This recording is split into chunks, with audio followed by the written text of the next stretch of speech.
I always say I'm a great example of what to do and a great example of what not to do.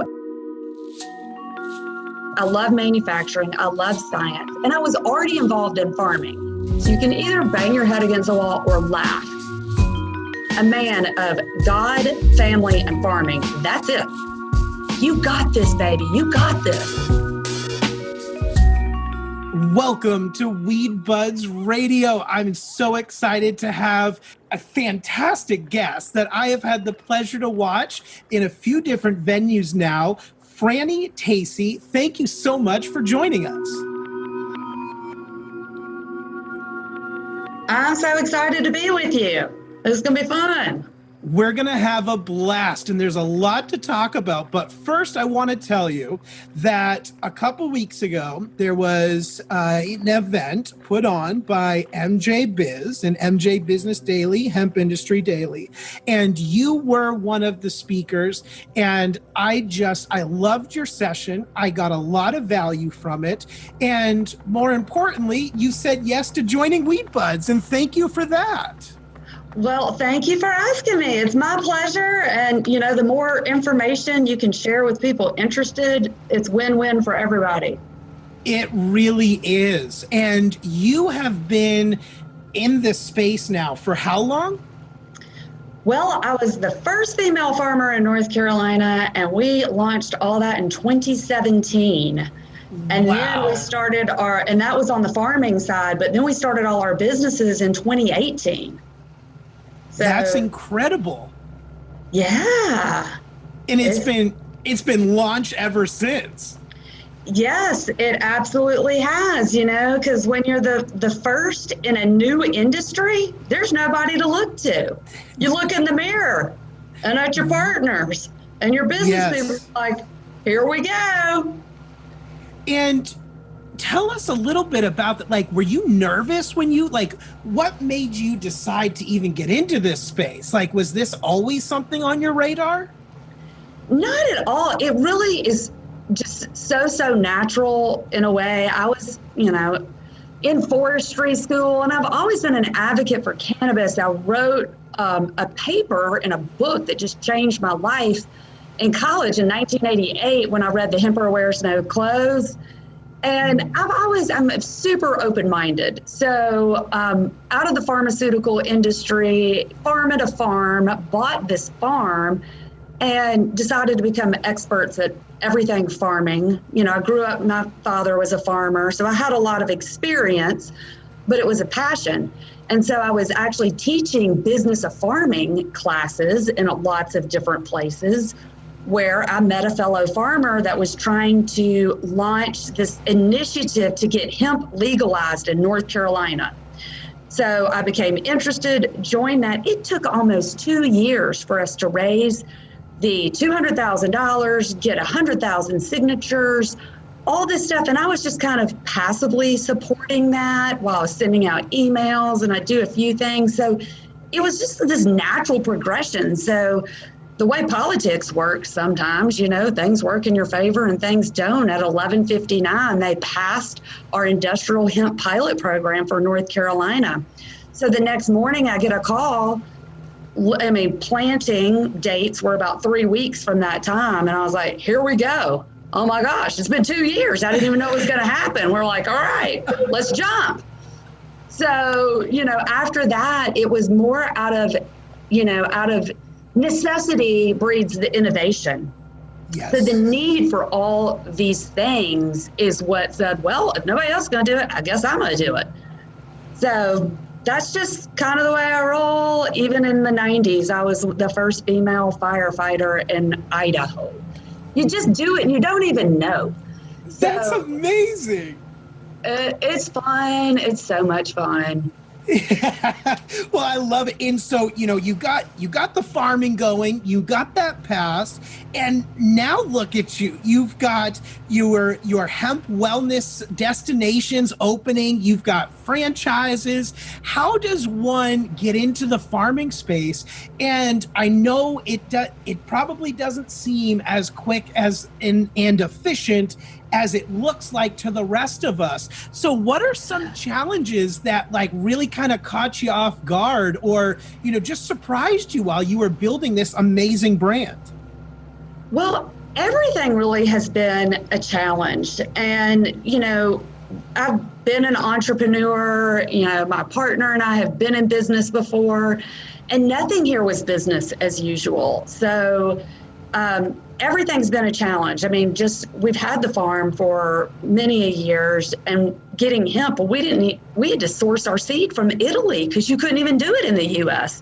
So that was an interesting challenge when Antoni had our seeds, hemp seeds, no THC, stuck in the Mediterranean for an extra few weeks. And we're all trying to get it through customs, every single thing. And what do you do when faced with major challenges? You can either bang your head against a wall or laugh.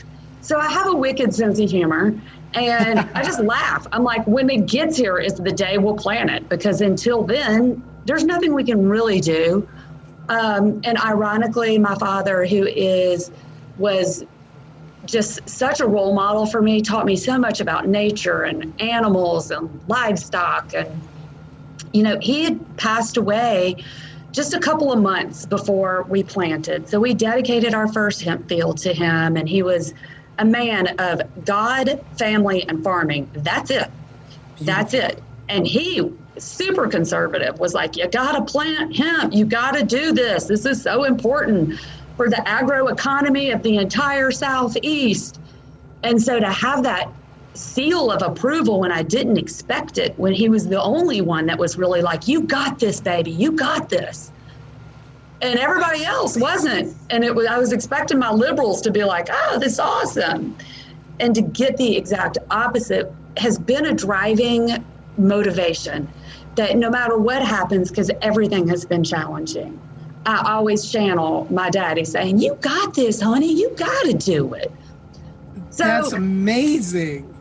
Yeah, we don't get to bank like normal. We don't get to advertise like normal. We had Facebook shut down. They shut down my sweet little Frannys Farm, which is the bowl of heaven, where we do events and you can come stay there, and there's farm camp and all this beautiful stuff. They shut it down. They told me it was illegal.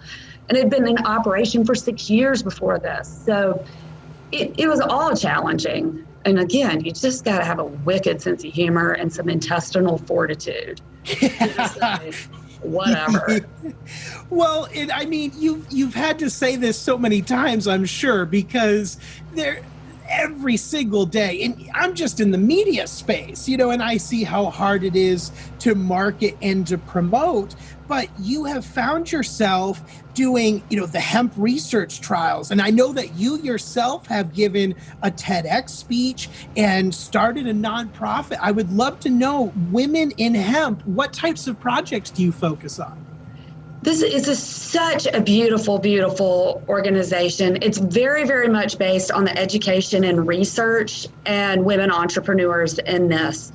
So when I got all the seed, of course, I was like, wait a second, I don't want to be responsible for all this. So incorporated all these women that work with NC State and the Mountain Research Station here, and gave them seed and said, y'all duplicate these trials too, which led into this bigger picture. Well, we wanted to fund more research, and because they all work on donation basis, everything that goes to them, 40% ends up getting deferred and overhead and all this other extraneous fees. So we decided to start our own nonprofit so that we could actually give grants for education in this, because there's no public funding available. You can't get any loans. You can't go to school for it. So my master's is in education. I taught school. I've always been in science, and research has been an underlying theme in everything. So that was part of the motivation for starting our Women in Hemp nonprofit, which we raise money for, and we are funding one of the first research trial, NC State research, a woman in hemp. There's 5 female researchers to get her PhD on trials that will be after this year, culminating 3 years of trials, which will be some of the first recorded data on a computer. Wow. Everything else ever. So how do you, a lot of times you're like, well, what do you want to accomplish? How do you get there? And you just got to start at the end and go back. Yes. And so that was a huge motivation. We've been able to give some really great educational grants and do some different awareness type of programs. We're at almost all the different trade shows that are out there, connecting women entrepreneurs in the business as well. So there's a Facebook and a LinkedIn that people can go to. It's Women in Hemp. Some exciting new things will be coming out in the next year, but very much based on female entrepreneurs, education, research, and it's beautiful. That is beautiful. And thank you so much for sharing that. But more importantly, thank you for taking the responsibility, because I tell people all of the time, if we sit around and wait on the ideas that come into our minds, hoping that somebody will do them, we could be waiting forever. And so you don't wait. No, when I'm inspired by a great idea, and this is what's so beautiful. I mean, I'm surrounded by really smart, intelligent, motivated people that are invested like heart and soul in this industry, and they want to know more. And they were coming, actually, Megan Roberts, she's a consultant with Front Range Biosciences now. She's doing stuff all over that helps people. And she called me and she said, I'm just looking for some help. I've got this idea. There's no money, no grants. What can you do? And I was like, ta-da! I don't know. Let me think about it. And just the way it all works when you are inspired, and inspiration comes from somebody that got this idea and is willing to do whatever it takes to make it happen. A good idea. There's some bad ideas out there. That's true. Well, and you said that you didn't really have anybody to look to, right? When you're a pioneer and you're blazing trails, you are your guide. And so, I think of how hard it must have been to first find the seeds, start the farm, the farming practices, but then taking it to the next step and finding and developing products to sell so you can fuel that engine. You're kind of on your own to figure that out as well. And, how many different types of products do you have? And what was it like trying to figure out these unique recipes? So this is I'm full of great stories. So manufacturing, I was in pharmaceuticals for over a decade, like 12 years. I love manufacturing. I love science. And I was already involved in farming. And I had done it all, from processing every livestock animal you can think about, to making tinctures, cooking food, any and everything. And I was already embedded. My hobby my whole life has been farming. So my best friends are already creating and making these products. So one of my dear friends who has got like the best products on the market, we ended up buying her out to come into our company and help us start our manufacturing. So she had a baseline of all organic, these beautiful, wonderful products that use botanicals that we're growing on our farm now, and all this interesting things that incorporates farmers. And that gave us a really good launch pad, because then we had to do tests like, let's just integrate the CBD to these and see and start fine tuning what we had. So we had a really good launch. We now have over 50 products. And trust me, R&D on a product, especially when you get into the food side of it, takes a long time, because not only do you go through the research and development and testing it, then you got to try it, then you got to test market it, then you got to do your stability test. It can take a while. So that was a real focus for a while. And we're like, let's get this going. And then, always prioritize, then move on to the next. And so now we're at this beautiful stage of really rebranding some of our products and coming up, just giving them a refresh, because we've had things now for a while. We know what sells the best, what people like the best, and coming up with new names. And, it's interesting. And then, of course, once we do that, you got to get GMP certified and expand. And then all of a sudden we market gummies like, oh my goodness. We're like one of the only companies that actually has natural. They all have all this artificial food coloring in it. So as soon as we launched one campaign and said, ours are all natural, guess what? You can also get a beautiful blue-green color using spirulina, and you don't have to use something that 60% of the population is allergic to that's artificial. Well, be careful what you ask for sometimes. So we marketing campaign down after about 2 days and realize, oh, we have a gateway to something immense. And so now it's very restrictive. That's one of the motivations when people get into what we refer to as our emerging retail, kind of what people know as franchising. Our retail locations have that product. It only goes up on our website at certain times, so it's really interesting. So now we look like, okay, if you want to scale up just that one item, that's another $1 million investment. Right. Well, at what point, it's so fascinating. You've got to vet, you've got to test. And so then that leads me to the next step. I feel like we're teaching, how to launch a CBD brand 101 here, because you are one of the first to do all of these steps and all of these phases. So then you've got the farm, you create the products, or you find the right partners and then you create the products. Now you have to sell the products. So what are the different channels that you have found to be the most successful for expanding Frannys Farmacy? Well, sales and marketing is definitely, I would say, professionally where everything comes in line for me. Pharmaceuticals is kind of no joke when it comes to that. So I had a lot of professionalism behind it, and we already had the farm behind it. So the beauty of what we have is the brand. And I forgot to mention, even in manufacturing, that now we're able to help other people like us, which we're doing, get involved in creating a brand. Awesome. So we have a brand, and that's what's different. There's a lot of companies out there that do what we do, but they come from food or cosmetics or whatever. There's not a real story behind it. They can do it. They're not grassroots. Right.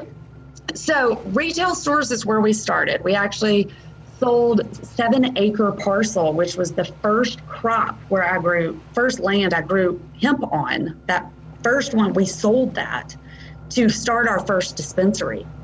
And the first dispensary is in Asheville, North Carolina, still there, is what ended up funding the second dispensary distribution. And so there's still, even in what we're dealing with right now, and our dispensaries have been closed and reopening, that emerging retail franchise model, it works because this is so new. People need the education, and our, what we call customer service people, we call them bud tenders, are trained. There's just so many questions. It's not like another retail store, and it's harder to do it online. There's a lot of conflicting information. So we're in a really great place where retail thrives. But of course, e-commerce, wholesale accounts, we have, different sales reps. We've, got our new private labeling where we're helping other people create brands. They're all very important revenue generators for the business. And now our distribution has actually become more. Our distribution just used to have Franny's products, but now our brand has expanded so much that we have buying power and are able to bring in other products where we offer a more extensive wholesale package for people. And supply chain has been so disrupted, especially what's going on with COVID. Businesses shut, packaging goes, from China, people can't get it anymore, so they have nothing to put a product in.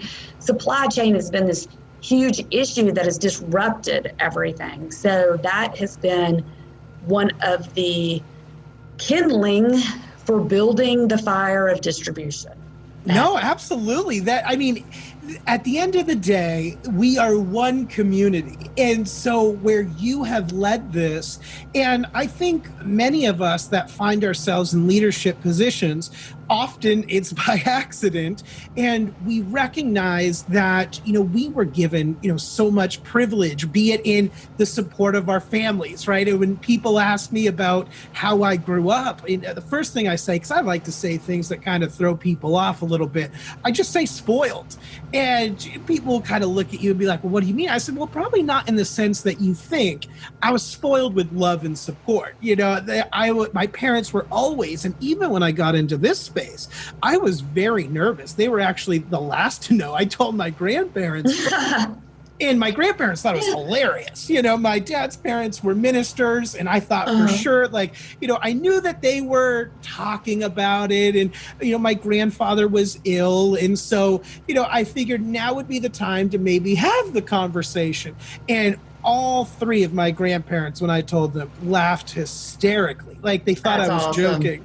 And then by the time I got to my parents, my dad was the one that we knew would kind of be passionately against it.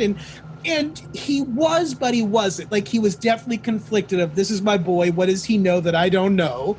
And they opened themselves up to be educated. And that, I think, is what is so important and so special, is that if you've got that family that's willing to be educated and willing to recognize when maybe they don't have all of the information, we're spoiled because there are people who don't have that level of support around them or growing up with it. It's very true. I'm so grateful for my family. They are my favorite people. And they have... And some of them are really big support. They're all supporters in one way, but some of them are huge product supporters. And it's really made a difference and changed. They call me now the gateway. I was always nature mama. Sure. I was the little sassy one ordering everybody around and cooking and cleaning the barn. I was invisible, freedom, whatever. And they were like, oh, where's little nature mama? Well, they're now looking, they're like, and when I told them I was going to forestry school, I have a family of Episcopal ministers and engineers. They were like, wait, we don't understand. What do you do with that? And I was like, I don't know. I'm just going to the woods to study science. Otherwise, I'm not staying in school. And I never knew from my family and experience that we had an option to not go to school, that college. Right. It was never even... you just get big college loans and go to school and then do the thing, very Southern, grew up in Nashville, Tennessee. You do it all by the books, right? And I just was never quite born like that. And they still love me and supported me. They're like, no matter how crazy we are, that support's amazing. And so how many locations do you have now? So we have 7 locations in 4 states now. And that's amazing. Yeah, and excited about some new ones coming up. I always love a launch. We just did a launch of our Westport, Connecticut franchise. And it's just so much fun to be introduced into a new community and to see the enthusiasm and interest and curiosity of everybody that comes out for these grand openings. We do multi-day grand openings and all sorts of, we call them mocktails. They don't have alcohol in them. They're CBD infused, and education. And up there, there's all sorts of doctors that prescribe cannabis of all levels. And some of the ones we've even connected with, most of them really refer more than 60% to CBD as a first line of therapy. Mm-hmm. That's amazing. And think of that progression, right? And that's in the last couple of years, I think. I mean, you probably know more intimately than I do, but the healthcare industry seemed very slow to adopt some of this education. Yeah. So what's interesting, I was in pharmaceuticals still when GW started their phase 1 trials of Epidiolex. Okay. So yes, and my son will make jokes and about me talking about, they call me the anti-drug rep as well, because I didn't take synthetic pharmaceutical drugs, and how plant medicine, everything from, I garden all the time and never been to the doctor for being sick because I'm growing my own food. And, really just that is really what makes our brand what it is because I'm so into it, but I always have been. It's like I was born to do this. I have a forestry degree, a master's in education, and then I went into pharmaceuticals, and I was like, how many jobs are you going to have? Like, they have nothing to do with each other, but all of a sudden they do. It all makes perfect sense for what I'm doing right now. That's exactly how I found my place in this industry, was the same type of thing. All I did was do what I do. And I kept watching the industry, and I was a late bloomer to becoming an advocate thereof. I too had 2 Episcopal grandparents that were ministers. And this was not something that was even on my radar. Now, mind you, out of my grandparents, those were the first 2 individuals that started experimenting with cannabis. And that, again, is why I feel spoiled, because it didn't matter that they were, obviously much older than they were when I grew up listening to them preach. They still kept their mind open, and they allowed themselves to be educated about cannabis. And so when I kind of came out of that cannabis closet, they were probably more educated than I was at the time. And that's what was so funny. But, it really is there's so much to learn at the end of the day. And so going back to, how do we figure these things out?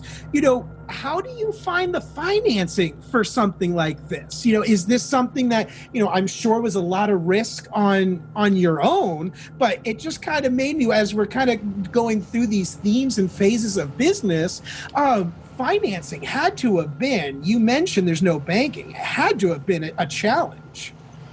Yes. And, fortunately, our CFO is a bean counter, and very good with being able to manage and move funds. And because, like I said, we sold a piece of our farm to fund that. It was not like we had, money sitting around. I had retired, at 45. I was like, I'm not doing this thing anymore, and put all this money into the farm. It has been the one biggest challenge.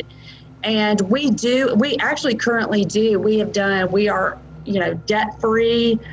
We did the first company to do a public stock offering for private, so it's called Start Engine, and it's crowdfunding for a business. So we did this for our distribution center so we could launch this after we'd been in a year and expand. And nobody had ever seen it before. We sold $500,000 worth of stock at $2 a share, and we're sold out within a few days. Nobody had even heard of it. Now it's becoming more standard. That is what, and I know bean counter sounds, I love funny names for everything, but you got to have the right bean counter, because it has been really interesting to see how many businesses have risen and fallen, how many have come in and out, because it's really easy to get distracted with doing a lot of the fun stuff, like, oh, we need shirts and hats and this. Well, it's not a consumable product that people repeat and buy again and again, and it's not what your company is founded on. So, I managed a $10 million territory, and I had to sell and market a $10 million territory and keep my profit margins at a certain rate, or I would lose my job. Right. So I learned how to strategically focus on marketing, have a great CFO who, of course, marketing and CFOs are always in battles. It's constant battle. I need money for this. There's no, you do not. What's the return on the investment? So because it's not business as usual, you even have to be super smarter. As I spoke to over 10,000 farmers, the first year there was 3 of us. Second year, 300. By the end of the season, 3,000. The next year, I spoke to 10,000 farmers all across southeastern states and told them, don't invest a penny you can't afford to lose. as I've entered into research trials with Front Range Biosciences, Triangle Hemp, NC State, I now get my stock for free, but I deserve it. I'm testing stuff that y'all hadn't gotten to yet. I get to make all the mistakes. So I always say I'm a great example of what to do and a great example of what not to do. Ask me the right question and determine for yourself, That's it, isn't it? Yeah, I'm just a great example. That's all there is to it. And, we're very calculated with the risk. The biggest risk was just even doing this, Yes. Well, I mean, to be debt-free, I want to make sure that our audience really understands how significant that is, because it is so rare in startups these days, period. But it's even more rare in startups in this space. And that is a huge accomplishment. Well, thank you. And I would agree. I think it has been the number one biggest demise that we see.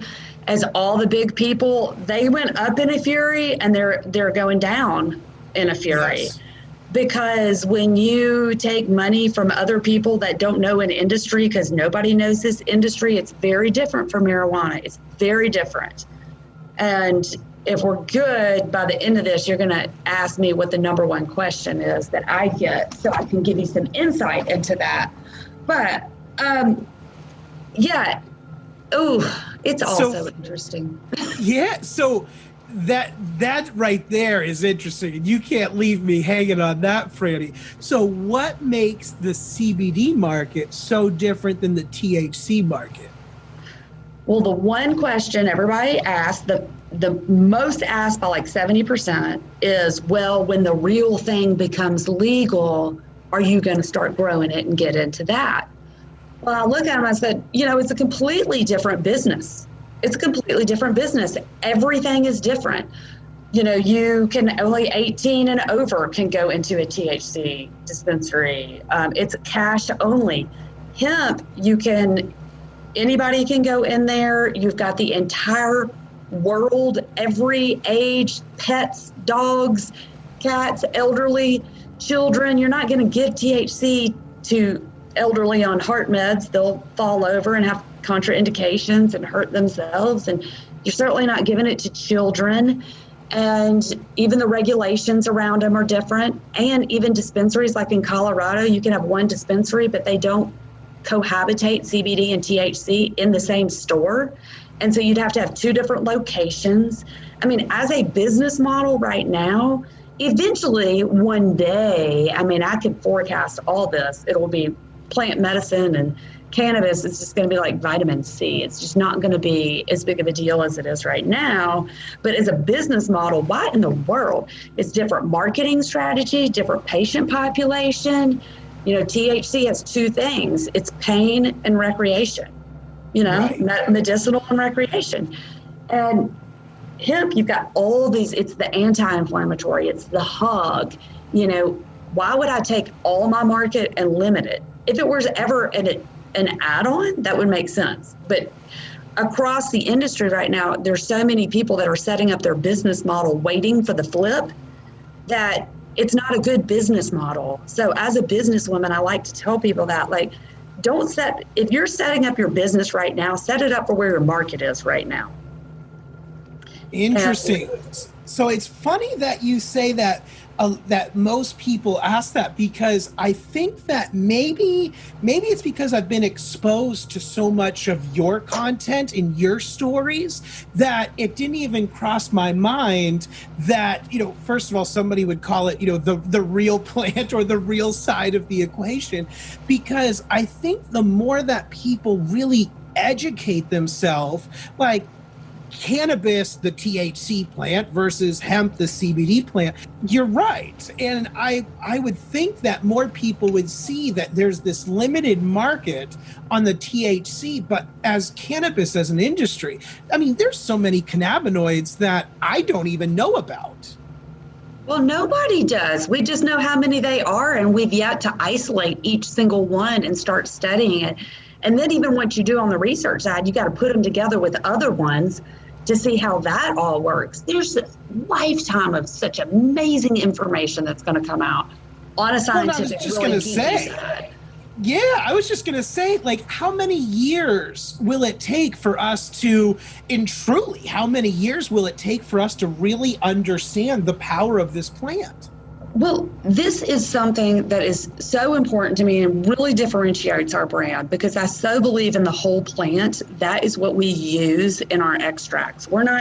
We do have an isolate with no THC. That is one product, and it is one that we sell, but it is not every one of our products. Even our topicals, we keep the whole spectrum of cannabinoids that are within that plant in the product.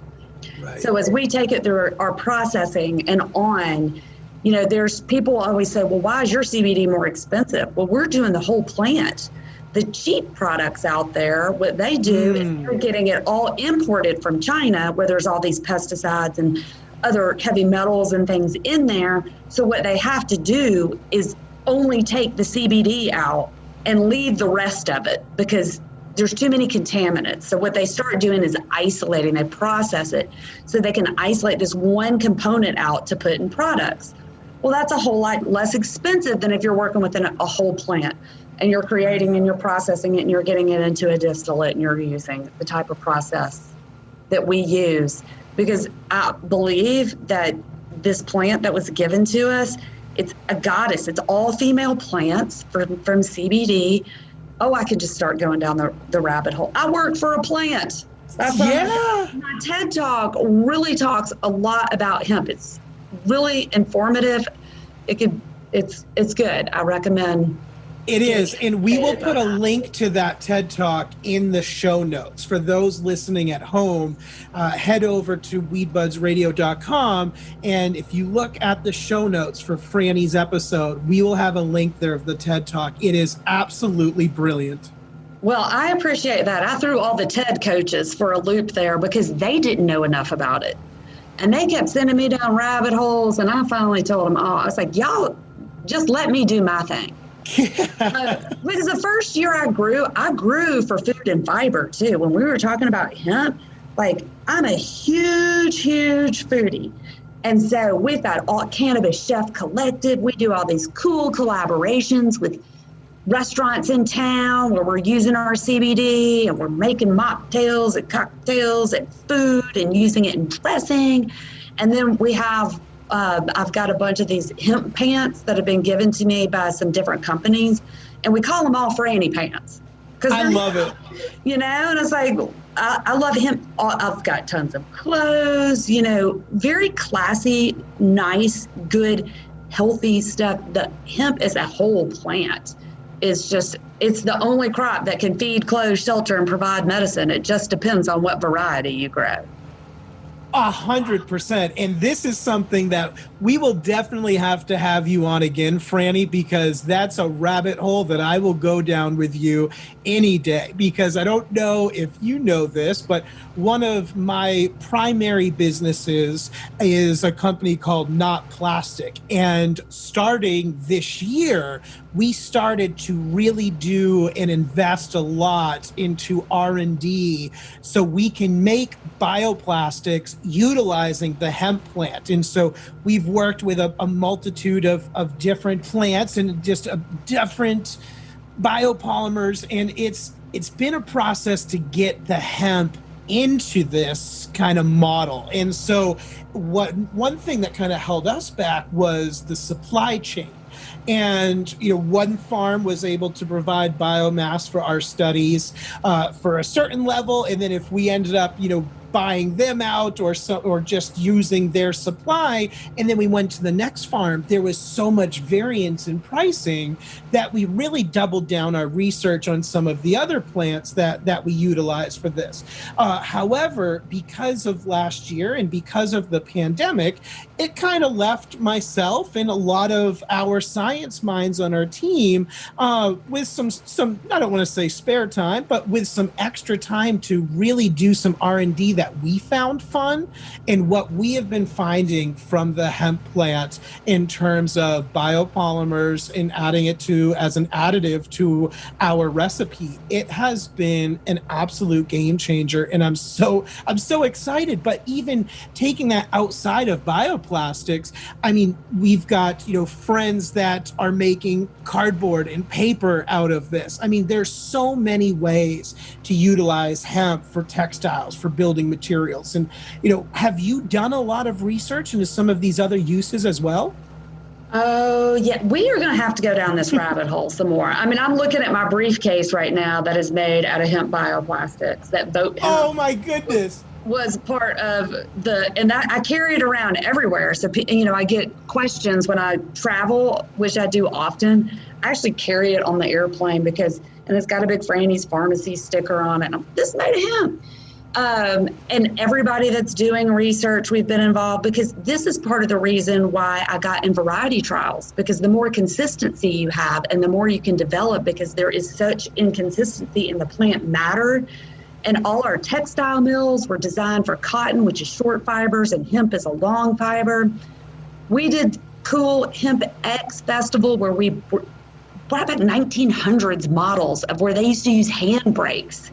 And we grew fiber and we water retted it, and then we field retted it, and then we broke it to determine what the quality was and gave it to weavers, you know, to find out what we thought, the big, beautiful one, the 10-foot tall one. Oh, I was standing under that cannabis. I was like, this is the most beautiful thing.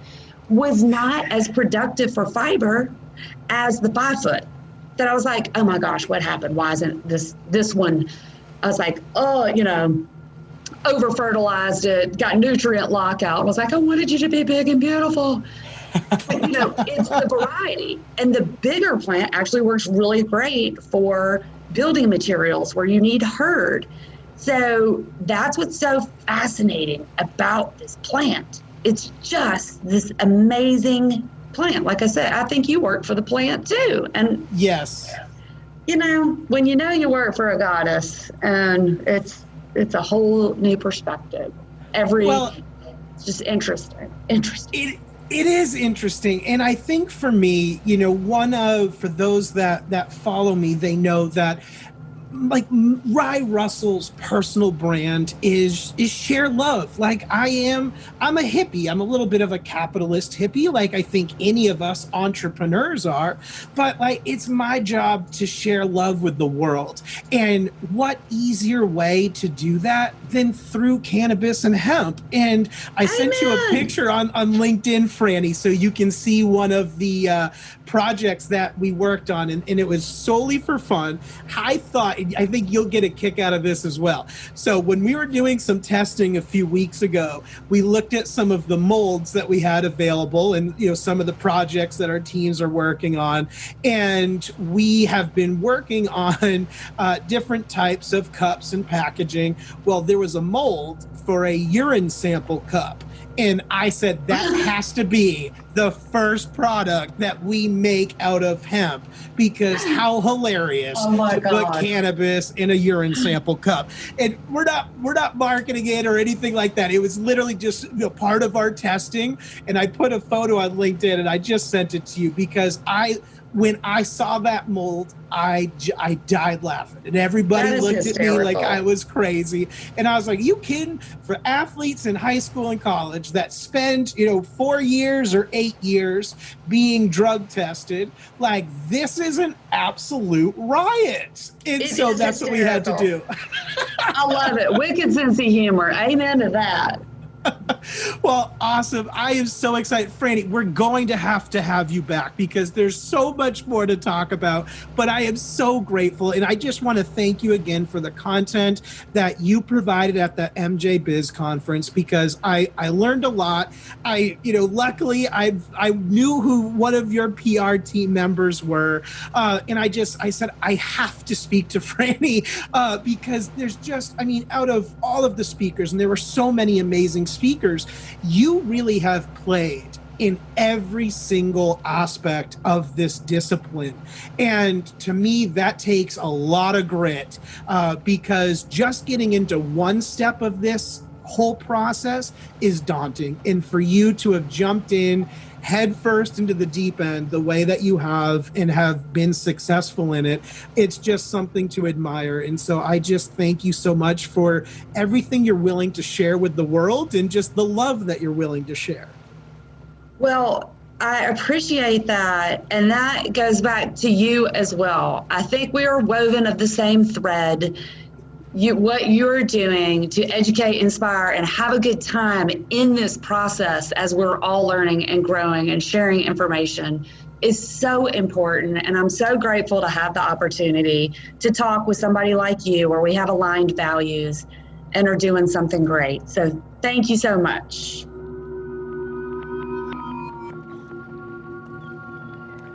I love the relationships that are budding here on Weed Budz. And it seems like this is another fantastic relationship that you guys have created, sharing lots of knowledge, and Franny brings just tremendous value to the table. I mean, it's honestly impossible to put her in a box. 100%. And it's so special because I think vertical integration is something that every business aspires to, but she's really dialing that in, and her entire team. They've got the farm and they've figured it out and they've dialed it in, and then they've moved to processing and studying and products and wholesale and selling direct and franchising these beautiful stores. And I've had the pleasure, and we're going to have some of Franny's partners coming on the show soon, so we can get even more perspective on how just such a successful business can be run in this space. And so it was very special to have Franny, and thank you to everybody at Frannys Farmacy and our good friend Mike Major from Green Lane Communication for setting this up. If you've enjoyed this episode, maybe you're interested in creating your own vertically integrated business, please be sure to share it with your business partners.